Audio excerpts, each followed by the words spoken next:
Hello tout le monde, j'espère que vous allez bien. Donc aujourd'hui je vous retrouve pour une vidéo post-grossesse qui est la révision de la valise de maternité et pas du sac à langer, parce que le sac à langer il y a vraiment trop peu à prendre, donc bon, ça chacun fait comme il veut.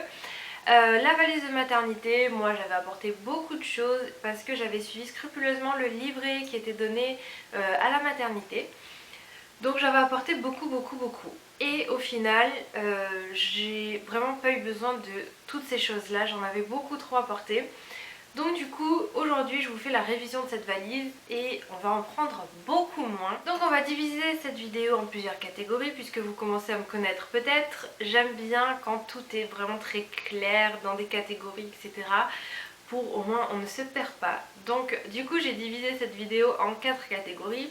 La première c'est ce qu'il y avait en trop dans la valise, la deuxième c'est ce qui m'a manqué dans la valise, la troisième c'est ce qui était vraiment nécessaire dans la valise et la quatrième je vais vous parler de ce que j'ai aimé ou pas de ce que j'ai apporté dans ma valise. Je vous invite à voir ma vidéo que je vais mettre ici de la valise de maternité pour que vous puissiez comprendre tout ce que je dis puisque je vais parler de toutes les affaires que j'ai apportées dans ma valise. Première catégorie, donc on va parler de ce qui était en trop dans ma valise, qui était vraiment pas du tout nécessaire.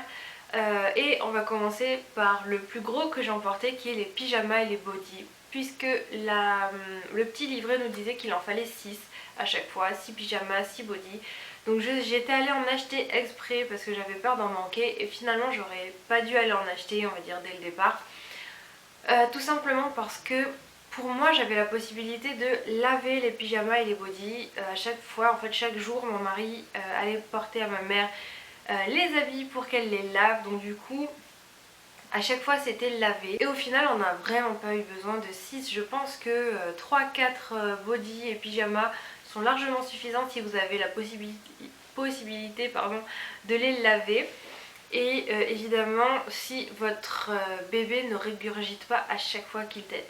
Ensuite ce qui va avec body et pyjama ce sont les chaussettes. Et moi j'en avais apporté mais des tonnes et des tonnes et ça ne sert strictement à rien. Je pense que 3 paires de chaussettes suffisent largement puisque quand vous changez votre bébé vous enlevez les chaussettes pour éviter que tout simplement quand il va refermer ses jambes parce qu'à chaque fois en fait il secoue les jambes comme ça, donc si vous voulez pas que ça trempe dans le pipi ou dans le caca, on enlève les chaussettes et du coup 3 paires de chaussettes suffisent largement dans la valise.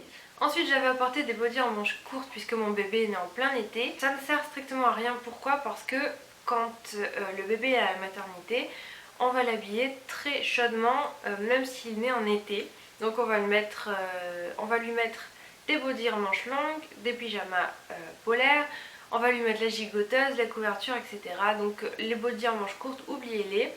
Je pense que si on les emmène, c'est simplement si le bébé arrive à réguler sa température lui-même d'entrée, mais ça c'est pas possible. Moi je sais qu'il a mis quelques jours avant de réguler lui-même sa température pour qu'on puisse le mettre simplement en body manches courtes en plein mois d'août.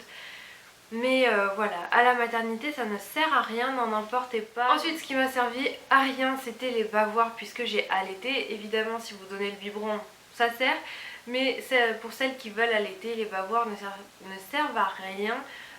Puisque quand vous lavez contre votre sein, voilà, il s'en met pas partout. À la limite ce qui peut vous servir c'est une toute petite serviette assez douce pour pouvoir lui essuyer la bouche.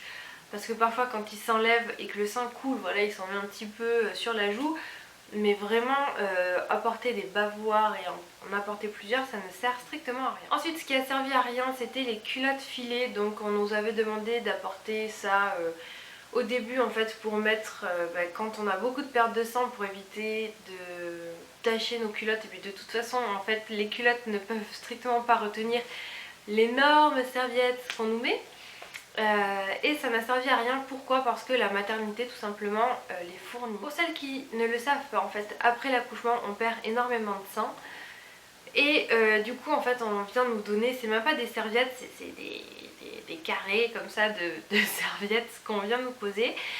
C'est absolument pas glamour du tout, ça gêne, etc. Enfin c'est vraiment pas cool du tout. Et en nous mettant ça, eh bien on nous donne aussi une culotte filée qui est faite exprès et ces culottes là moi je les ai pas trouvées dans le supermarché, donc du coup voilà, j'ai acheté des culottes filées qui m'ont servi à rien puisque je ne les ai pas mises parce qu'après j'ai mis mes culottes normales.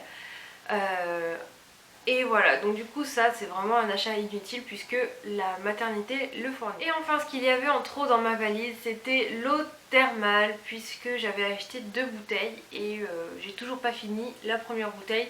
Je m'en mets aujourd'hui. Mais voilà, j'ai toujours pas fini ma première bouteille, donc je pense qu'une toute petite bouteille d'eau thermale suffit largement pour assurer un accouchement. Deuxième catégorie dont je vais vous parler, c'est ce qui était vraiment nécessaire dans la valise. Et en premier, qu'est-ce qui était vraiment nécessaire dans ma valise? C'était les langes. Donc je vous avais montré, j'en avais pris je crois 2 ou 3. Donc 3 de différentes tailles, donc un grand, un moyen et un tout petit. Donc le tout petit à la limite c'est celui qui sert le moins puisqu'il est vraiment trop petit. Les langes me servent encore pour... et bien dans la poussette en fait moi je n'ai tout simplement pas de parapluie parce que je trouvais ça beaucoup trop encombrant. Donc du coup en fait je mets le linge, j'attache le linge sur la poussette et puis ça permet à mon bébé de ne pas prendre le soleil et quand on va dans des magasins et bien de pouvoir le couvrir des lumières qui sont beaucoup trop agressives je trouve. Donc voilà, les linges moi je m'en sers tous les jours, c'est vraiment le truc, je m'en sers même pour la maison en fait pour le couvrir quand il est sur son transat.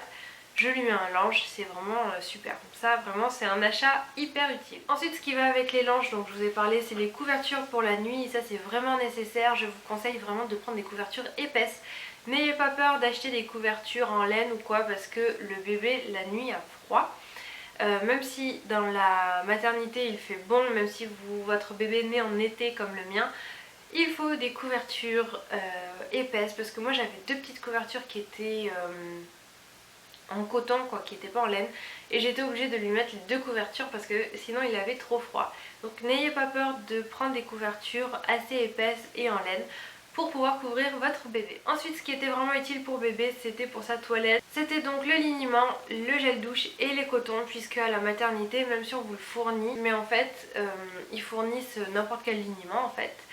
Et si vous voulez comme moi utiliser un liniment spécial, donc moi j'utilise le Cooper puisque le Cooper c'est le seul qui est le plus naturel. Eux en fait ils reçoivent en fait plein de marques de gel douche, liniment etc. Donc voilà, ils écoulent les stocks on va dire et il n'y a pas vraiment un truc en particulier. Moi du coup je voulais qu'on lave mon bébé avec le gel douche de chez Honest Company, donc du coup c'est ce qu'on a fait. Après si vous avez vraiment, si vous en foutez du liniment, du gel douche ou quoi, ça sert à rien, mais moi j'ai trouvé ça utile en fait de tout simplement laver mon bébé avec des produits naturels dès la naissance pour pas qu'il ait la peau irritée tout simplement. Et enfin la dernière chose qui est utile dans la valise de maternité c'est le savon pour l'hygiène intime de maman. Puisque en fait quand on accouche et bien après on a le col qui reste assez ouvert. C'est pour ça après qu'on peut pas aller se baigner, prendre des bains etc. etc. Du coup en fait il nous conseille vraiment de prendre un savon spécial pour, un savon spécial hygiène intime qui est sans savon et qui respecte la flore etc. parce que au moins vous lavez avec quelque chose de doux. Donc moi je lavais ma cicatrice de la césarienne avec ce savon là. Ça je pense que c'est vraiment quelque chose d'utile, surtout si vous accouchez par voie basse et que vous avez une épisiotomie, je pense que c'est encore plus utile que pour moi. Donc vraiment pensez à acheter un savon d'hygiène intime parce que ça ils ne le fournissent pas du tout. Troisième catégorie, c'est donc ce qui m'a manqué dans la valise de maternité et la première chose c'est les sorties de bain. Parce qu'en fait j'en avais pris seulement 2 parce qu'en fait déjà j'en avais pas beaucoup. J'en avais acheté que 2 ou 3 et j'en avais pris que 2 et en fait les sorties de bain il en faut beaucoup beaucoup beaucoup. Il vous en faut je pense un minimum de 4 pour faire une rotation. Enfin, si vous arrivez à laver vos affaires il en faut 4, sinon franchement 6 c'est pas de trop je pense pour le séjour à la maternité. À la maternité déjà quand vous allez à la toilette il en faut 2. Un sur lequel vous lavez votre bébé, on le met dans le bain, on le ressort, vous l'essuyez. Et un deuxième en fait pour quand vous lui faites le massage et vous l'habillez, et bien on va le mettre sur sur la deuxième sortie de bain pardon, qui elle va être sèche et propre. Et évidemment ce qui ne loupe pas c'est que votre bébé va faire pipi tous les jours à peu près sur la sortie de bain. En fait à chaque fois qu'on le changeait, il faisait pipi sur ses vêtements et sa sortie de bain.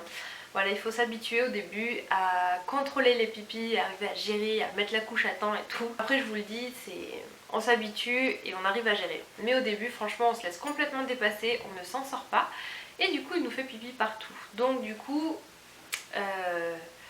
vraiment je pense que 4 si vous arrivez à laver pour faire une rotation. Mais sinon 6, c'est vraiment pas de trop. Et même pour après, beaucoup de sorties de bain, c'est vraiment utile parce que moi j'utilise toujours le système de 2 sorties de bain pour la toilette. Et voilà, il y a encore des fois où il va faire caca, où il va faire pipi, voilà, il y a toujours des imprévus en fait. Ensuite, ce qui m'a manqué à la maternité, c'est des sucettes. Parce qu'en fait, tout simplement, nous n'y avons pas du tout pensé avec mon mari. On s'était dit que, enfin, je sais pas ce qu'on s'était dit en fait, ça nous était pas venu à l'esprit. On avait des sucettes, mais on n'avait pas réfléchi qu'en fait les sucettes étaient pour 6 mois et plus et non pas des sucettes pour la naissance à 6 mois. Donc ça, faites attention parce que les sucettes pour 6 mois et plus sont vraiment énormes pour la bouche du bébé. Même aujourd'hui à 3 mois, je pense que les sucettes sont beaucoup trop grandes pour lui. Pourquoi des sucettes sont utiles? Donc sauf si vous avez évidemment décidé de ne pas donner la sucette à votre enfant. Voilà, chacun fait comme il veut, mais en fait les sucettes, tout simplement parce que au début le bébé se rassure en tétant, enfin toujours d'ailleurs, parce que moi là il est en train de dormir et il a sa sucette. Sans sucette en fait il n'arrive pas à s'endormir. Même si vous avez décidé que de pas avoir de sucette ou quoi, je vous conseille quand même d'en acheter une au cas où votre bébé ait vraiment besoin de la sucette pour arriver à le calmer. Je vous assure que si votre bébé fait que pleurer et que vous n'arrivez pas à le calmer, autant maintenant ça va, on a l'habitude, mais autant à la maternité on s'en sort pas, on est complètement dépassé. Donc voilà, je vous conseille vraiment d'en avoir une de secours quoi. Enfin, la dernière chose qui m'a manqué pour la maternité, donc là il m'a pas manqué beaucoup de choses quand même, parce que le livret était bien conçu, mais j'avais pas pris tout simplement des robes pour allaiter. Et en fait ces 3 robes là, c'est les seules robes que j'ai mis pour la maternité, puisque après les autres choses que j'avais portées, ça n'allait pas du tout pour l'allaitement. Donc en fait voilà, soit vous prenez des robes d'allaitement, donc qui sont conçues exprès, ou soit vous prenez des robes comme ça à l'H&M, c'est-à-dire qui ont un col assez échancré et qui sont en élastique, enfin en coton élastique, que vous pouvez où vous pouvez en fait sortir votre sein sans galérer avec des habits qui ne sont pas stretch ou quoi. Enfin on passe à la 4e catégorie, et la 4e catégorie c'est donc je vais vous parler des vêtements, enfin des vêtements, de tout ce que j'ai pris dans la valise, si ce que j'ai trouvé bien ou pas bien, parce que j'ai 2-3 remarques à vous faire. La première chose en fait, c'était un pyjama que je vous avais montré de la marque Absorba je crois, où il y avait un col, c'était trop mignon. Le pyjama pardon, était vraiment super joli, mais à la naissance il n'en faut pas du tout. À la naissance ils ont toujours en fait la tête qui tombe, ou ils sont toujours enfin tout en boule. Moi il avait toujours le col de ce pyjama dans la bouche, et voilà, j'avais l'impression que ça l'irritait parce que ça lui arrivait dans le menton, puisque en fait il avait le menton collé à sa poitrine. Et du coup voilà, ça m'a gonflé parce que c'était toujours, j'avais l'impression que ça l'irritait le menton. Donc du coup je lui ai plus mis ce pyjama pendant quelques temps, jusqu'à ce que ensuite il arrive à un petit peu mieux se tenir et mieux tenir sa tête. Mais sinon je vous déconseille complètement à la naissance les pyjamas avec un col. Ensuite c'est les chaussettes Emma que j'ai pas trop aimé. Alors j'en avais acheté plusieurs, les toutes simples, avec toutes unies de couleurs simples, grises, bleues et blanches. Celles-là sont très bien, enfin étaient très bien, parce que maintenant elles commencent à devenir un peu petites. Celles-là ont été très bien dès la naissance, puisqu'elles tenaient très bien sur le pied de mon bébé. Par contre, les autres chaussettes qui étaient décorées, ces chaussettes là avec les décors en fait étaient pas du tout bien, parce que le haut de la chaussette au niveau du mollet, ça ne tenait pas du tout la cheville en fait de mon bébé, c'était pas du tout collé quoi. Enfin en fait la chaussette, le pied et le mollet pour eux c'est la même taille quoi. Sauf que moi mon bébé avait des toutes petites jambes. En fait il a toujours des petites jambes. Il n'est pas du tout gras, il est grand mais pas gras du tout. Donc du coup il avait des petites chevilles par rapport à la chaussette, et la chaussette n'arrêtait pas de partir quoi. Donc j'étais obligée de retrousser au début pour arriver à faire un petit peu plus d'épaisseur. mais ces chaussettes n'ont jamais tenu le pied de mon bébé. Donc je les ai pas vraiment trouvées très bien quoi. Ensuite je vous ai parlé dans la vidéo des culottes filets qu'on devait prendre, donc n'en prenez pas, hein, ça je vous l'ai déjà dit, mais aussi les culottes filets que j'ai achetées, moi chez Leclerc, n'étaient pas les bonnes. C'était pas du tout les culottes qu'il fallait, donc voilà, précision, n'en achetez pas. Ensuite, alors ça a été la blague pendant l'accouchement, par rapport à l'eau thermale en fait. L'eau thermale en fait, on en achète parce que pendant l'accouchement, on ne peut pas boire ni manger. Donc du coup, on vaporise de l'eau thermale dans la bouche pour enlever ce côté desséché. Si vous restez comme moi des heures à accoucher, c'est vrai qu'au bout d'un moment, on a un petit peu soif quoi. Et j'ai demandé donc à mon mari de m'en propulser dans la bouche, et là, surprise, parce que l'eau thermale du Riage en fait est une eau salée et pas une eau normale. Donc voilà, c'était un petit peu le côté genre non mais c'est une blague, pourquoi ils ont pas précisé sur la boîte que c'est de l'eau salée quoi. Du coup n'achetez pas l'eau thermale de chez Riage, mais vraiment achetez une autre eau thermale, parce que voilà, l'eau salée ne désaltère pas. Et enfin aussi je voulais vous préciser, à la maternité ça ne sert à rien d'acheter des couches pour votre bébé, puisque la maternité fournit un gros paquet de couches Pampers. Donc voilà, vous en avez largement assez pour les 4 ou 5 jours que vous allez rester à la maternité. Voilà pour la valise de maternité, la révision. J'ai vraiment fait le tour de tout ce qui m'a servi ou pas servi. Je vous ai dit les essentiels qui étaient vraiment nécessaires à prendre pour moi, ce que j'ai trouvé vraiment essentiel. Après j'en ai mis évidemment beaucoup plus dans ma valise. Mais après voilà, chacun fait comme il veut. Je vous ai dit en tout cas ce qui moi m'a manqué et ce qui pour moi était vraiment nécessaire. J'espère que cette vidéo en tout cas vous a plu. N'oubliez pas de mettre un petit pouce en l'air si c'est le cas, à vous abonner à ma chaîne si vous ne l'êtes pas déjà et si tout mon univers vous plaît. Et puis en attendant la prochaine vidéo, je vous fais de très gros bisous. Bye bye.